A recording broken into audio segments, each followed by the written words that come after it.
Chers amis, aujourd'hui je vais vous parler de la révolution d'octobre 1917 qui a vu le parti bolchevique de Lénine prendre le pouvoir en Russie. En février 1917, une révolution renverse le tsar. Un gouvernement provisoire se met alors en place. Quelques mois plus tard, en octobre 1917, le parti bolchevique de Lénine s'empare du pouvoir. C'est un coup d'État. Pourquoi et comment le parti bolchevique de Lénine s'empare-t-il du pouvoir en Russie ? Quel est l'état de ce pays au début du XXe siècle? À la veille de la Première Guerre mondiale, la Russie est encore gouvernée par un tsar. Il s'agit de Nicolas II. La grande majorité de la population est constituée de moujik. Ce sont des paysans pauvres et analphabètes. Les inégalités sont très fortes à cette époque. Les moujiks côtoient de grands propriétaires pour lesquels ils travaillent. Les ouvriers, concentrés dans de grands centres industriels, côtoient de riches bourgeois. L'agitation est à son comble quand éclate la guerre en 1914. La Russie, qui s'est alors engagée, subit de nombreux revers. En février 1917, le peuple de la capitale Pétrograd manifeste contre la hausse des prix et la guerre. Le tsar tente de calmer l'agitation en envoyant l'armée. Elle fraternise alors avec les émeutiers. Nicolas II abdique finalement le 27 février 1917. Un gouvernement provisoire est alors établi. Mais il est confronté rapidement à une crise majeure. Le 1er juillet, le chef du gouvernement provisoire appelé Kerensky lance une grande offensive contre les Autrichiens. C'est une grossière erreur. Contrairement à ce que voulaient les émeutiers de la révolution de février 1917, il continue la guerre.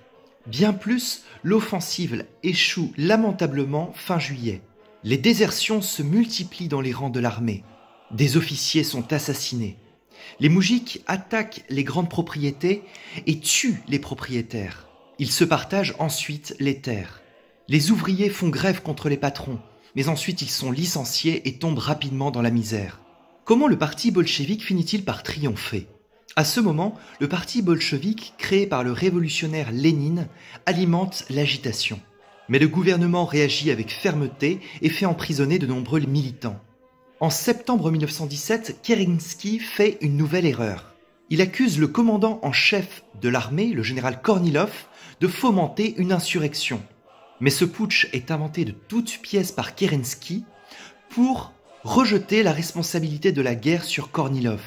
Il veut ainsi se dérober à ses responsabilités pour rester au pouvoir.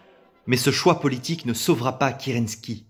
Il libère à ce moment tous les militants qui avaient été emprisonnés fin juillet lors de l'insurrection armée, ainsi que certains chefs importants comme Trotsky. Lénine, le chef du parti bolchevique, profite de l'occasion pour passer à l'action. Il appelle à prendre les armes et annonce écraser ses opposants. Partout se créent des conseils d'ouvriers, de soldats, de paysans. Ce sont ce qu'on appelle les soviets. Le 6 octobre, Trotsky est président du soviet de Pétrograd. Le 23, le putsch de Lénine est décidé. Il faut faire vite. À cette époque, le parti bolchevique atteint peut-être 300 000 membres. Le 6 novembre, c'est le début des opérations. 6 000 gardes rouges s'emparent des points stratégiques de la capitale Pétrograd. Les 7 et 8 novembre, le palais d'hiver où se tient le gouvernement provisoire est attaqué. Kerensky est renversé dans la foulée et c'est le triomphe des bolcheviks. Quelles sont les conséquences de cette conquête? Dès novembre 1917, plusieurs décrets sont écrits par Lénine. Des mesures sont prises, comme par exemple l'abolition de la grande propriété foncière sans indemnité.